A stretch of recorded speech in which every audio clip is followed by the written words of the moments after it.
Starliner's delay and Rocket Lab's big buy, the latest on commercial space. You're listening to Are We There Yet?, the radio show exploring space exploration. Hi, I'm Brendan Byrne. Boeing's human spacecraft Starliner is still grounded, and a recent NASA audit says the rocket may not be certified until next year. There was a new report from the Inspector General that came out that kind of just cast some doubt on when ultimately it will be ready for human flights to the space station. And another report finds NASA's launch facilities at Kennedy Space Center may not be able to handle big rocket launches like Starship.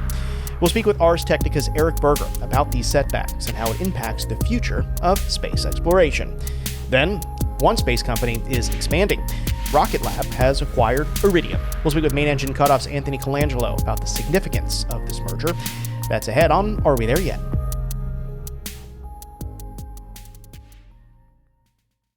Almost a decade ago, NASA awarded SpaceX and Boeing contracts to bring astronauts to the International Space Station and back.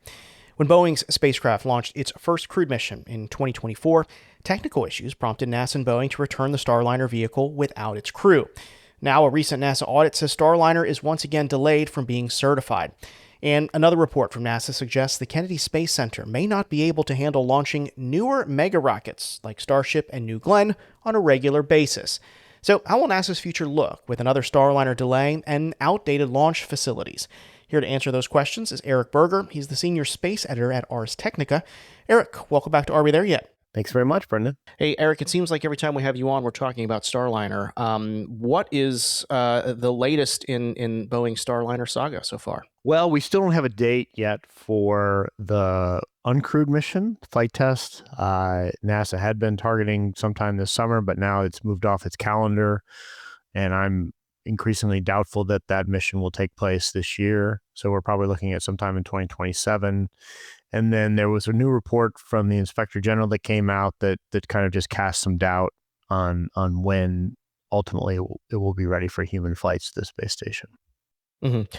Let's take a step back and what is Boeing working on, and why is this going to be an uncrewed launch in the first place? So the first time it flew with humans, the spacecraft had serious propulsion issues. This was now a couple of years ago. And actually some of those similar issues had occurred on the previous cargo flight to that, their demonstration mission to that. And so NASA is a little embarrassed by that, and has basically told Boeing it has to absolutely understand the root cause of the issues observed in its propulsion system of the Starliner spacecraft, demonstrate that it has identified the root cause and fixed it before they'll consider reflying the vehicle. And do we know what the progress is so far on how they've been figuring that out? We have no idea. Boeing has not addressed the situation at all. You may remember several months ago, Jared Isaacman, the NASA administrator, held a pretty critical press conference where he talked about this being a very serious situation, and NASA had made mistakes, and that they were going to take that seriously and address them.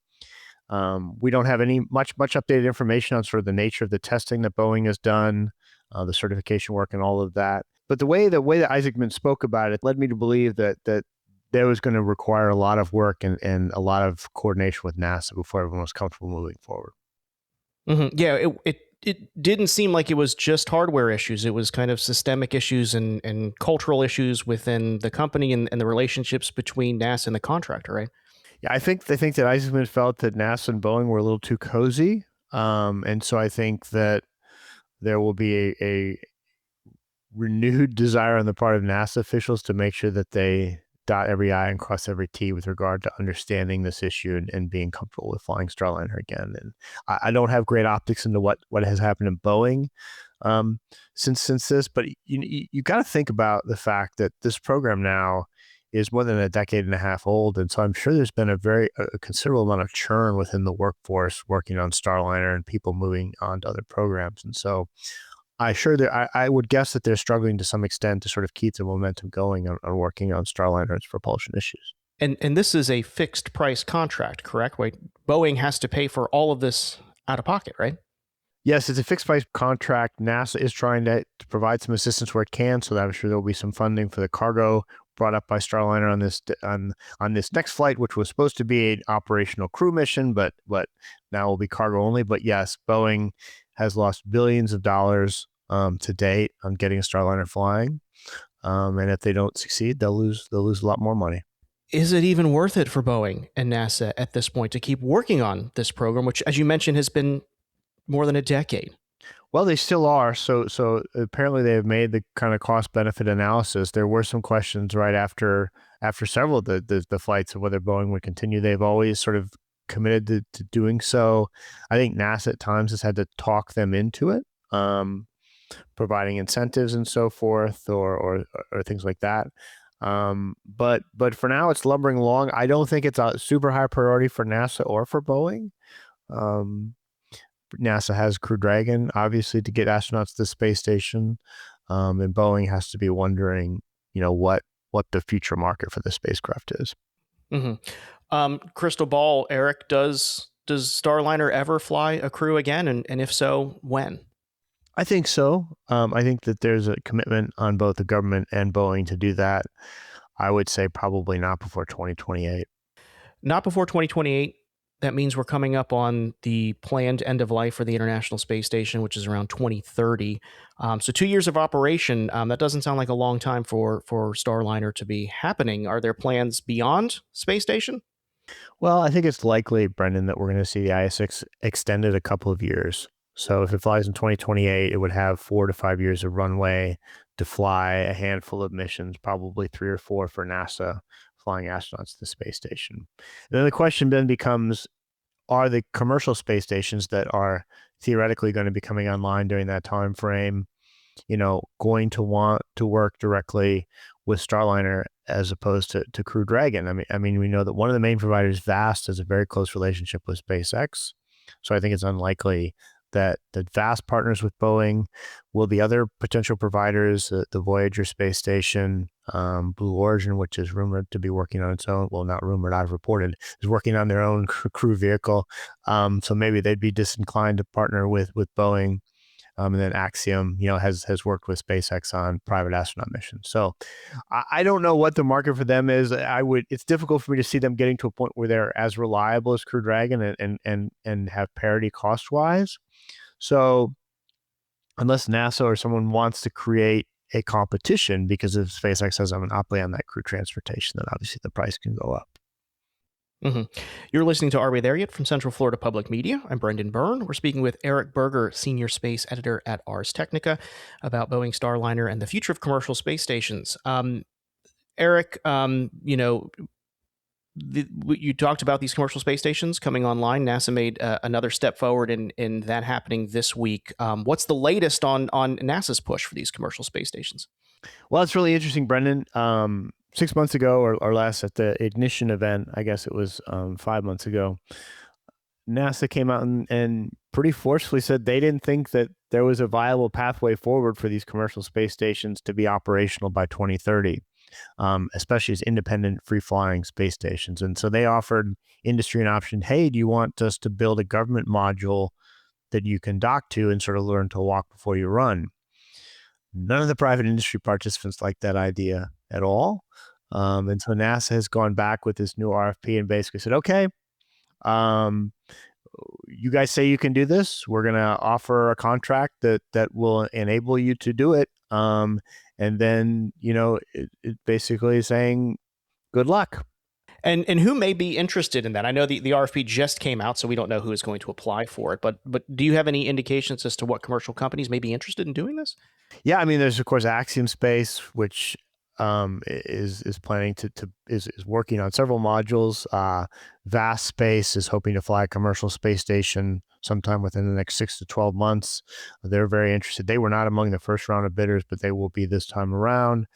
Blue Origin may or may not bid this time around. They have a lot of irons in the fire already, and this may be a lower priority for them. It's going to probably come down to how much money NASA is putting on the table. And then, of course, there's Voyager Space that is developing or designing a space station, but is really yet to start building real hardware. And then there are some lesser players, but those four are kind of the big ones to watch, I think. Mhm. I mean, four companies, that seems like a lot. If they are all successful and do get, low Earth orbit platforms in space, is there really a market for that many commercial space stations, or even one to begin with? Well, I don't think all four are going to make it. I like all four of them. They all four have different approaches, but it's a very difficult business, building a long-term habitat in space with all of the reliability you need for human spaceflight. Not an easy job at all. I do think there is definitely the market for one, possibly two. I know NASA will be an anchor customer. There's definitely interest from the European, Japanese, sort of a lot of the partners on the International Space Station already. There's a lot of interest from the Middle East in these space stations. So there is a baseline of interest. The companies are all convinced that there's a pretty fertile market there to be tapped, and have sort of bet their business plans on that. But you know, we'll see. It's really a great unknown. NASA was very skeptical that such a market existed, and that's one of the reasons why they offered to change their approach. But as I say, industry wanted to keep it the way it was. Finally, Eric, I want to talk about something a little closer to home for us here in Florida. Kennedy Space Center. A recent NASA Office of Inspector General report says that the Kennedy Space Center is not ready for an era of super heavy rockets. What did the report find?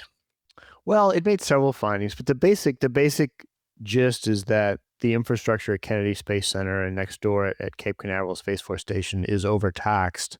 Um, First of all, by just the sheer number of SpaceX, Falcon 9 launches now, but that's really a precursor to what's to come with the SpaceX Super Heavy rocket and Blue Origin's New Glenn. SpaceX wants to fly dozens and then hundreds of Starships, and Blue Origin has very similar ambitions ultimately for New Glenn. We're talking about first monthly, then biweekly, then weekly, and then they eventually want to get to more than 100 launches a year of New Glenn as well. These are very large rockets moving across aging roads, requiring propellants and other consumables that are used during the fueling process of the rocket. And the reality is that the infrastructure at Kennedy Space Center was not set up for this kind of volume in terms of number of rockets and volume in terms of the size of the rockets. And so from a sort of like nitrogen lines to power lines to roads, all of that needs a big rethink. And the inspector general is basically calling attention to saying, hey, these issues really need to be addressed. You're going to throttle the ability of these launch companies to scale, and it may impact NASA missions as well. Is this something the federal government would have to step in and do, like NASA or the Space Force, or is it essentially the Office of Inspector General saying, commercial companies, this is all on you if you want this to work? Well, one of the interesting things that the report raised is that the private companies can't really directly reimburse NASA for these costs. It's like NASA says, well, hey, we want to build a new highway that's going to move your rockets more efficiently. They can't go to industry. They can go to industry and get like 50% funding for that. That mechanism doesn't exist. So I think that legally there will be some adjustment there in the rules surrounding that. But it's going to require funding from both the private companies and from the federal government, both NASA and probably ultimately the Space Force as well. Lots to keep an eye on. Glad we have you coming on the show to do just that. Eric Berger is the senior space editor at Ars Technica. Thanks, Eric. Thanks, Brendan. Always a pleasure. Still to come, one rocket company is getting into the payload business. The U.S. government and others have been interested in what kind of alternative position, navigation, and timing signals can we supply, and Iridium is marketing something like that. That using their 66 satellites, you can have an alternative to GPS, which really helps when you need a backup, so that if one solution is jammed, you still have the capability to use it in another way. Why Rocket Lab merged with a satellite company. That's ahead on Are We There Yet?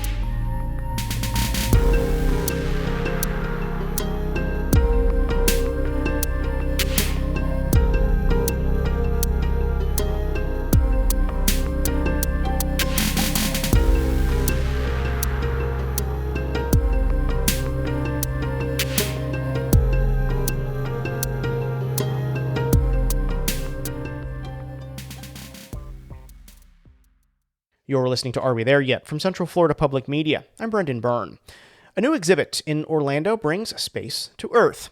Inside the Florida Mall, guests can step into the world of space with the Smithsonian Starstruck, an immersive virtual reality experience that shows things like the birth and death of a star, black holes, and more. We'll talk about the experience and the importance of using VR tech to help connect the public with space on a future episode of Are We There Yet? But for now, we're talking about a space merger. The aerospace company Rocket Lab now has some new additions. After acquiring the satellite company Iridium, Rocket Lab has its own constellation, 66 satellites and 14 spares. The deal changes Rocket Lab's position in the space industry, says Anthony Colangelo. He's the host of the podcast Main Engine Cutoff and co-host of the podcast Off Nominal. Anthony, welcome back to Are We There Yet? Always great to be here. Rocket Lab is going to be acquiring Iridium. First of all, why does this matter? It's huge news. The Rocket Lab has been, obviously one of the better companies in this era of commercial space. They've been, not quite as much of an outlier status as SpaceX, but they are certainly launching a lot of rockets. They've got a lot of new products coming online. They've had a lot of acquisitions over the last several years since they went public. They used a lot of that funding to acquire different suppliers. So they have a whole section of their business. Actually, it's the one that makes, up until this point, the most money, that sells components. They don't just sell rockets. Rocket Lab, they joke, is a bad name now because they do a lot of space services. So they sell star trackers and solar panels and reaction wheels, pieces of spacecraft, and they also sell whole spacecraft. So they've burgeoned into this cross-spectrum, full end-to-end space company. And the last thing left was, what are they going to go out and operate in space rather than sell to other people? Over the years, Peter Beck has talked up that they want to go and do their own constellation. They've talked about that at earnings calls and conference talks. They've talked about it a lot, but we never saw a filing for that. So with constellations of this scale, you often get filings years in advance because of the planning involved, where they're talking about how many thousands of satellites, where they're going to be located, and that has to go through an approval process, and then they get into actually building and launching the satellites. We never saw any of that. So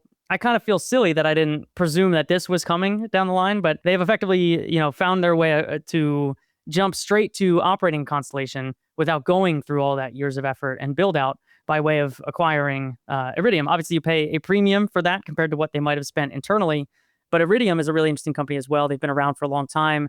They generate a lot of revenue. They're profitable, which is a thing that I don't know how often you and I talk about a profitable space company. It's few and far between. But Iridium is that. They've been around, for decades at this point, well established, and I think an interesting counterpart to Rocket Lab and the markets that they find themselves in. And Iridium is not just producing tiny constellation satellites, right? I mean, these are massive communication satellites that Iridium's been putting up. They're a lot bigger than people would have expected. Now, they're still not huge. They're not like giant geostationary satellites. They are still a reasonable size. You would look at it and go, yeah, that looks like a satellite. It's not something super tiny. It's not something super massive. They operate about 66 satellites in a constellation right now. They have, I think, 14 spare on orbit as well. And this generation of their constellation is the refreshed version of Iridium. So they had big old satellites, 10 or 20 years ago that were famous for having these cool Iridium flares, which were big, shiny, bright flashing lights in the sky when they would catch the sun at perfect angles. They refreshed the whole constellation. Long time people that are listening that have followed space for a long time will remember Iridium launching all their satellites on Falcon 9s in the early days of Falcon 9 being a commercial provider. And they launched that whole new set of 80-some satellites to refresh their constellation. What they do is different. You might be thinking Starlink, which is like broadband.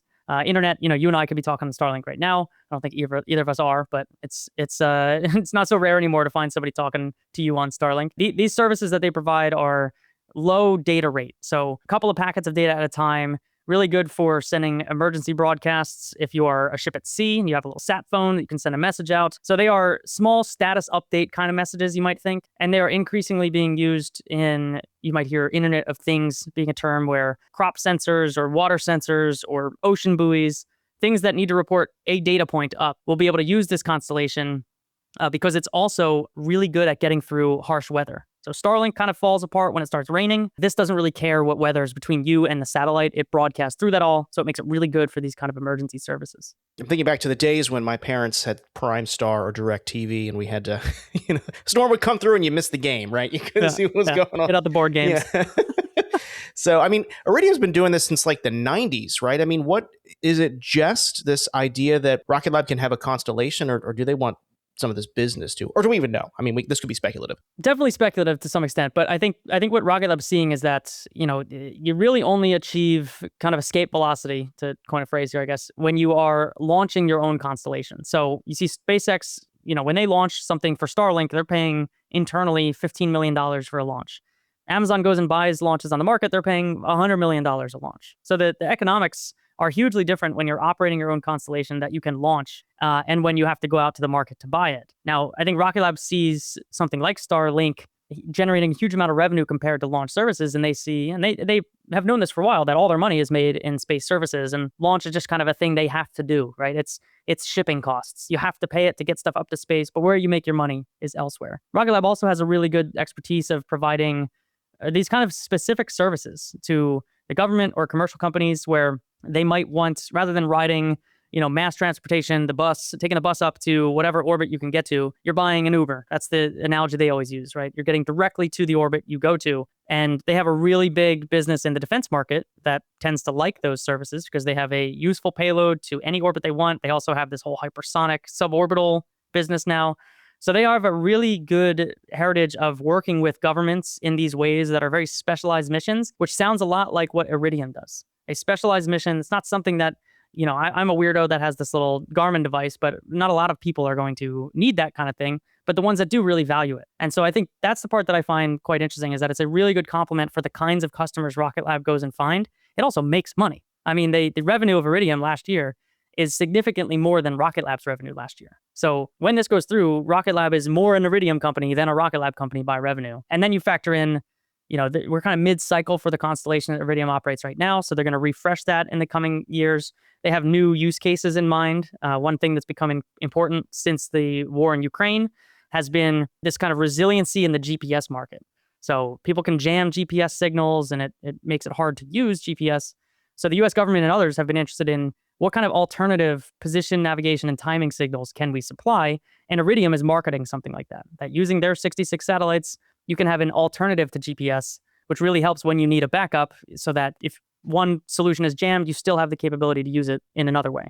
You're listening to Are We There Yet? From Central Florida Public Media. I'm Brendan Byrne. We're speaking with Anthony Colangelo. He's the host of the podcast Main Engine Cutoff, talking about the latest in business news from the Space Beat. Anthony, I know you've had Rocket Lab CEO Peter Beck on your program a few times now.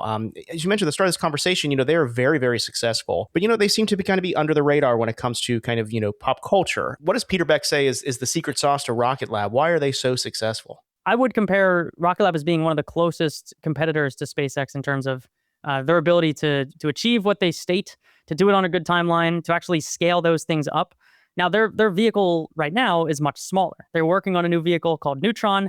It seems like they're having some development problems with that. They've had some tank cracks. They've had a little bit slower engine development than they would hope. Nothing that's like outside the normal of developing a new vehicle. So they're not quite at SpaceX level of output, but they are significantly above the rest of the industry. It's a mix of things. It's the creativity in their early days of what markets they were going to go after, the engineering prowess that they had in those early days to achieve it with a small vehicle, to actually get that thing to the launch pad, to build a production pipeline, and then also to stoke those kind of relationships throughout the customer base. The U.S. government, there's some companies in Japan that really love flying on them. They're very gritty in that sense, that they're finding what is the next thing that we need to make our business move, and we're going to go after that thing very aggressively. We're going to buy the right kind of suppliers. They have a great ability to suss out which supplier they should or should not buy. All of those have worked out really well. So it's really a whole package of not only engineering talent, but having a good sense for a longer term roadmap and thinking longer term than, I just want to make sure I'm profitable next quarter. That's a different decision matrix that you run through. And I think that's a large part of their success. Let's shift gears a little bit to another company. Blue Origin. NASA recently had an update to its moon base program, which, as we know, Blue Origin and the Blue Moon lander is a very important step in that. However, Blue Origin's New Glenn rocket is grounded. What do we know about efforts to get that rocket back up in the air? Huge explosion, ruined the launch pad. There were major fears that much less would be usable than Blue Origin at this point has stated is. Now, they haven't officially released the cause of that explosion. I find that kind of interesting. They haven't talked openly about what created this incident for New Glenn on the pad. But when they did get access to the pad, it seems from the external views that we've had that they've cleared this much quicker than we would have expected.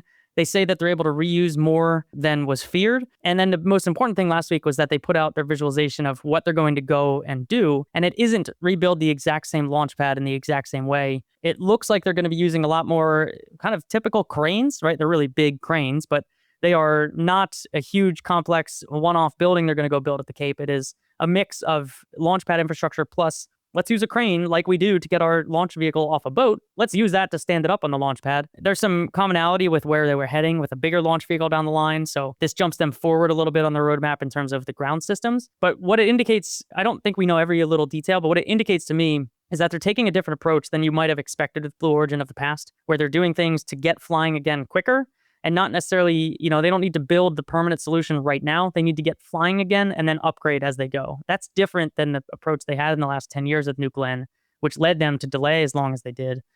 So I'm encouraged by that rendering that they put out. And finally, Anthony, Blue Origin says the CEO, Dave Limp, has posted that they are going to be flying by the end of the year. NASA needs these missions to fly by mid next year. They said they would find another launch provider if need be. Do you think NASA is going to have to start looking around for another launch provider for mid next year? It's all a game of chicken, right? Who's going to be later? We now know that the launch vehicle has a lot of work to go. What we tend to not know at these moon missions is how much work the landers have to go. There's always an image coming in of, oh, this lander's going into testing. It's in environmental testing. And then it's like a whole nother year before it actually launches. So these have been more sluggish to actually launch over the past couple of years. I think it's not necessarily a given that these landers are going to be ready on the timeline that they say, right? Blue Origin, even before the incident, was saying, we're going to fly very early in 2026. The moon lander itself is nowhere close to being done yet. So if that's any indication, right, we've got a 6-month slip there. NASA's probably more right than Blue Origin is. I think 6 months target to get back flying for New Glenn is one of those goals that they set to try to achieve something kind of unbelievable. But by saying 6 months, they've hit 12 instead of 18. And you count that as a success. So my expectation is this time next year, maybe we're seeing a New Glenn on the launch pad. Moon landers are really hard. They take a long time to build. Like predicting a schedule for a moon lander is kind of impossible. So, I'm probably more in the NASA camp of like, I'm not too worried about it yet. We'll figure it out as we go. If we get into April, May next year, and it's unclear when New Glenn will be flying again, there might be some creativity. At the same extent, trying to figure out certain landers here, where they can fly. Can they fit on that launch vehicle? Can they get the propellant that they need over at the launch pad where that launch vehicle happens? Those are the questions that get really sticky. So I think a lot of times trying to be creative and pull 6 months up in a schedule actually creates 12 months of work, and you haven't really given yourself a benefit. So, if we're talking 3 years of a delay, then it's worth getting creative. If you're talking this might fly 6 to 12 months late, that's pretty standard for space, and I don't know if it's that big of a worry. 6 to 12 months gives us plenty of time to chat again. So absolutely. We've been speaking with Anthony Colangelo. He's the host of the Main Engine Cutoff podcast. He is also the co-host of Off Nominal, where in episode 155, he did speak with Peter Beck. So give that episode a listen. We'll put a link in the show notes. Anthony, thank you so much for joining us. Although that one was more about riding rocket bikes than business still, but it's definitely worth it. Still a good conversation anyways. So Anthony, thanks so much for joining us. Thanks, Brendan. That's going to do it for this week's show. If you're not already, be sure to subscribe to the show's podcast feed so you never miss an episode. Do that on Apple Podcasts, Spotify, or wherever you get your podcasts. Stay connected with this show. Be sure to follow us on social media. You can find us on Instagram and Facebook. We're at AWTY Space. If you've got an idea for a future episode of this show, or you want to join us as a guest, we'll reach out. Our email is arewethereyet@cfpublic.org. Are We There Yet is a production of Central Florida Public Media. Our producer is Marian Summerall. Editorial guidance comes from LaToya Dennis. Support for Are We There Yet comes from our listeners. Until next week, I'm Brendan Byrne. Thanks for listening.